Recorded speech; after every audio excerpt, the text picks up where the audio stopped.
On le pressentait depuis quelques heures, c'est une réalité depuis cet après-midi. La ville de Mossoul n'est plus aux mains des djihadistes. Elle a été entièrement reconquise par les forces de la coalition, armée irakienne en tête. Nous partons tout de suite pour Mossoul, retrouver notre envoyée spéciale d'Europe 1, Gwendoline de Bono. Gwendoline, c'est le Premier ministre irakien lui-même qui a annoncé la chute de Mossoul en entrant dans la ville.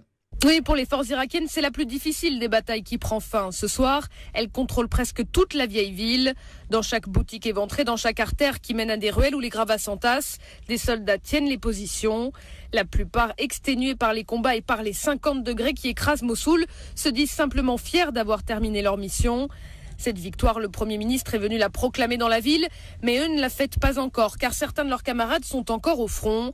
L'État islamique résiste toujours dans quelques rangées de maisons en terre au bord du Tigre, le fleuve qui coupe Mossoul en deux.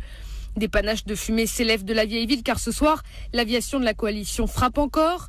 Hier et aujourd'hui, certains djihadistes ont été tués en essayant de s'enfuir à la nage, nous dit un officier du contre-terrorisme, mais la plupart ne bougent pas. Ils attendent que les soldats en progression pénètrent dans ces maisons pour se faire exploser. Désormais, les femmes de ces djihadistes combattent aussi. Certaines font mine de demander de l'aide aux troupes irakiennes pour déclencher leur ceinture dès qu'elles approchent. C'est la raison pour laquelle ces 50 derniers mètres prennent du temps. C'est aussi pour cela qu'au poste de commandement, les officiers ne se réjouissent pas mais restent concentrés sur les manœuvres de leurs hommes et sur les cartes affichées au mur. Que le pays savoure, dit simplement un général des forces spéciales. Un soldat entre dans la pièce, l'air meurtri. Un homme de son unité a été tué 1 heure après la chute officielle de l'État islamique à Mossoul. L'envoyé spécial d'Europe 1 à Mossoul, Gwendoline de Bono.